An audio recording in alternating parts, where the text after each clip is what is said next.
করোনার রেশ বাড়তে বাড়তে রাত 10টার পর শুরু হয় দুপক্ষের ধাওয়া পাল্টা ধাওয়া। রণক্ষেত্রে পরিণত হয় পুরো এলাকা। মুখোমুখি অবস্থানে দুপক্ষ একে অপরকে ইট পাটকেল ছুড়লে পরিস্থিতি নিয়ন্ত্রণের বাইরে চলে যায়। শিক্ষার্থীদের থেমে থেমে ধাওয়া আর পাল্টা ধাওয়ার ঘটনা ঘটে।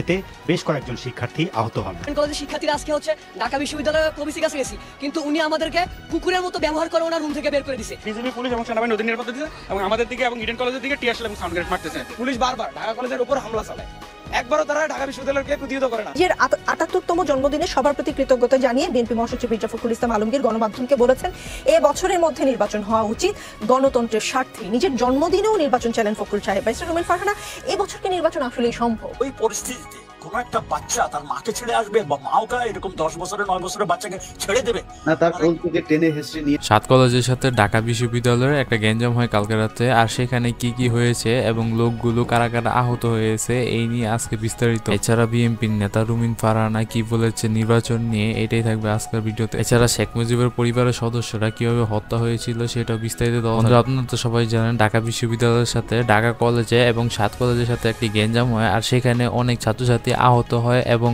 জার্নালিস্টরাও আহত হয়। ঢাকা বিশ্ববিদ্যালয়ের উপাচার্য বিরূপ আচরণ করেছেন এমন অভিযোগে রোববার সন্ধ্যা থেকে রাত 10টা পর্যন্ত সায়েন্স ল্যাবরেটরির সামনে সড়ক অবরোধ করে রাখার পর রাত 11:30টায় 7 কলেজের শিক্ষার্থীরা জড়ো হন নীলক্ষেতে ঢাকা বিশ্ববিদ্যালয়ের প্রধান ফটকের সামনে। রাস্তা দখল করে বিক্ষোভ করেন তারা। অপরদিকে বিশ্ববিদ্যালয়ের ভেতরে এছাড়া রুমিন ফারহানা বিএনপি নির্বাচন নিয়ে কথা বললেন এবং তারেক রহমানের নির্বাচন কেন যাচ্ছে এটা নিয়ে কথা বললেন বিএনপির এই নেত্রী। নির্বাচন হওয়া উচিত গণতন্ত্রের স্বার্থে। নিজের জন্মদিনেও নির্বাচন চাইলেন ফখরুল সাহেব। ব্যারিস্টার রুমিন ফারহানা, এ বছর কি নির্বাচন আসলেই সম্ভব?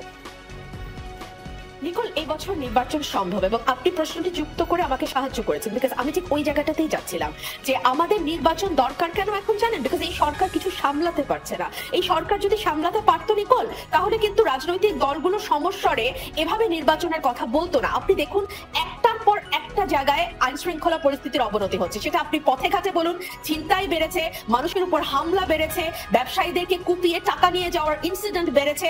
একই সঙ্গে আমরা দেখতে পাচ্ছি গত 5 মাসে 80টির উপরে মাজার ভাঙা হয়েছে এবং তার কোনোটিতে যদি সরকার শক্ত পদক্ষেপ নিত তাহলে কিন্তু পরবর্তী ঘটনাটি ঘটে না।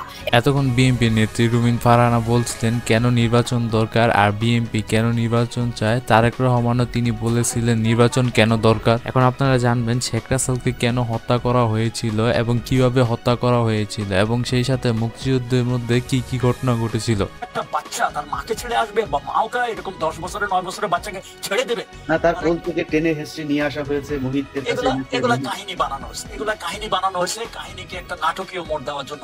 এগুলো একটা মানে চিন্তা করার বিষয়। ঠিক আছে, তারা এক জায়গাতেই থাকে মাওকে ছেড়ে দেবে না স্যার, বাট স্যার অত ছোট বাচ্চাদেরকে মারতে হলো কেন? মানে ওদেরকে কেন মারলো? এটা কেন সেটা আমি পরে আসতেছি। কাহিনীতে বলা হয়েছে তাকে মারছে ওখান থেকে নিয়ে পয়েন্ট নাকি নাকি মানুষ, এগুলো কাহিনী বানানো হয়েছে। অত আমি জানি না, আমি ওখানে ছিলাম না, তাদের মনে হলো যে এগুলো কাহিনী বানানো হয়েছে। তারপরে সবাই কিন্তু ওই একটা দোতলার একটা রুমের মধ্যে বন্ধ ছিল।